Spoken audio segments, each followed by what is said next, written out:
தளபதி அவர்கள் நேத்து ஒரு அறிக்கை வெளியிட்டு இருந்தாங்க. ரசிகர்கள் தொண்டர்கள் எல்லாருமே பாத்தீங்கன்னா ரொம்ப கட்டுக்கோப்பாக இருக்கணும் அப்படின்ற அறிவிப்புலாம் வெளியிட்டு இருந்தாங்க.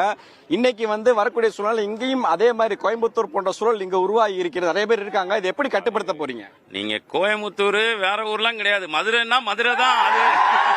அது மதுரையோட என்னன்றது தெரியும். ஆனாலும் தளபதி மேல அளவுக்கு அதிகமா அன்பு வச்சாலும் தளபதி சொன்ன ஒரே வார்த்தை நீங்க தான் எங்களுக்கு பிரீசியஸ்னு.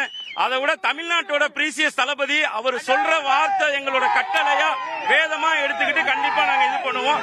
கட்டுப்பாடு காப்போம். பொதுமக்களுக்கு எந்தவித பிரச்சனையும் இல்லாம, பேசஞ்சருக்கு எந்த பிரச்சனையும் இல்லாம தளபதியோட பேரை நிச்சயமா காப்பாத்துவோம். தளபதியோட தம்பிகளா தமிழ்நாட்டோட தங்கமகன் தளபதிய பாதுகாப்பா வர வச்சு மக்களுக்கும் பாதுகாப்பா கொடுத்து நல்லபடியா வழி அனுப்பிவிடுவோம். எங்களோட நோக்கம் அவரோட தரிசனம் மட்டும்தான்.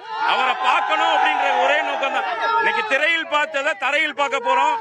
அதான் ஒரு பையன் சொல்லியிருந்தாரு, தளபதி வர்றதுக்கு 2 மணி ஆகும் 4 மணி ஆகும். நீங்க 4 மணிக்கு வந்தா நாளைக்கே வந்தாருன்னு உங்களை பார்த்துட்டு தான் போகணும் தான் இந்த கிரௌட் எல்லாமே உட்கார்ந்துருக்காங்க. நிச்சயமா அதான் உண்மை. அதுபடிதான் இது பண்ண போறோம்.